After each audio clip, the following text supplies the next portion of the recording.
Department of Natural Resources is proposing several changes to fish and wildlife policies, including one that would allow hunting and trapping bobcats.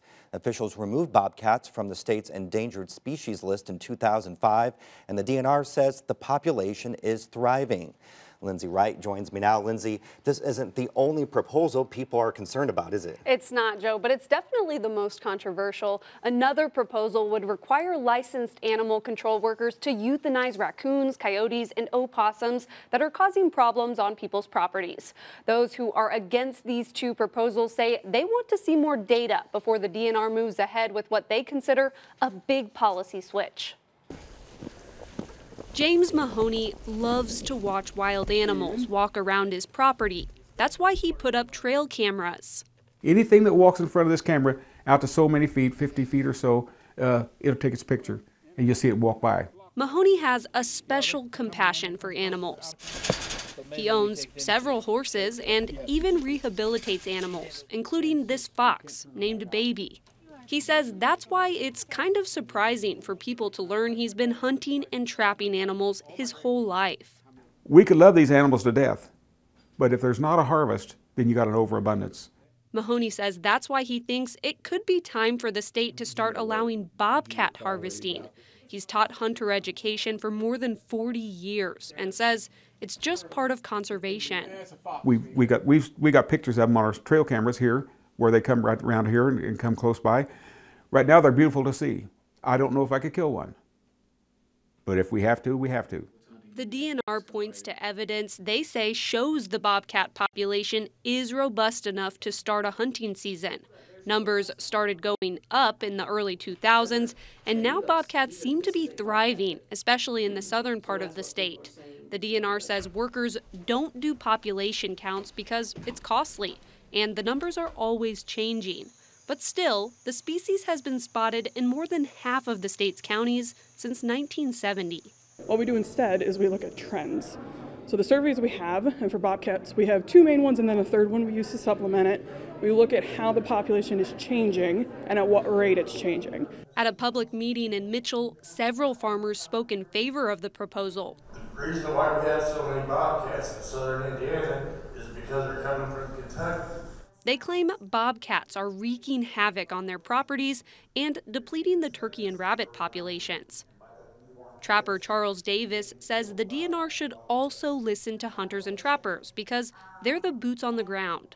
This year, I quit trapping coyotes because I couldn't run the traps for the bobcats. I caught 2 bobcats and I only had 10 traps out. But that's not good enough for Sierra Club Director Bowden Quinn.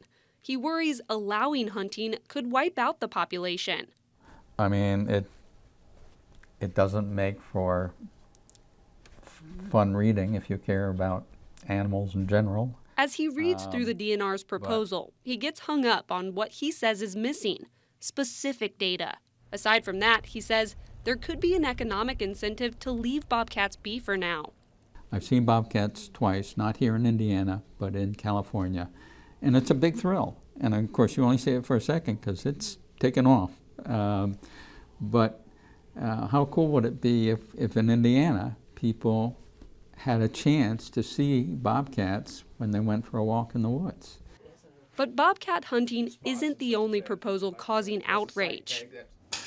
Mike Maservi has owned Advanced Pest Control for the last 14 years. Originally, I was into lake management, but everyone kept on asking me what to do about the raccoons under their porches on the lakes.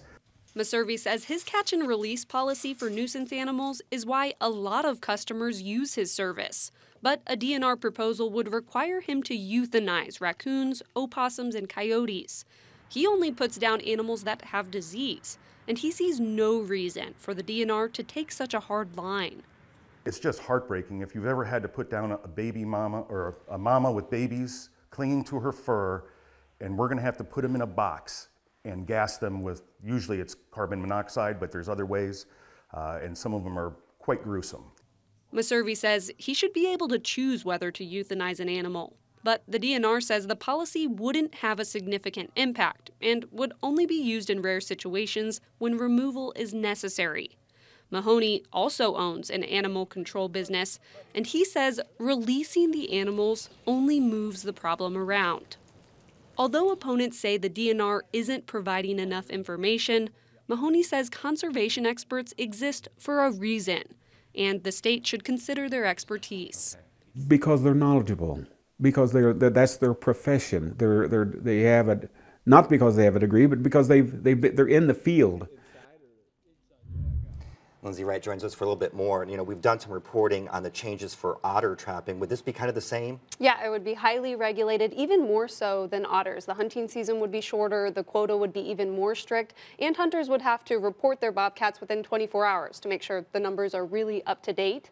Folks with the DNR say, you know, they're really proud of how successful the population growth has been.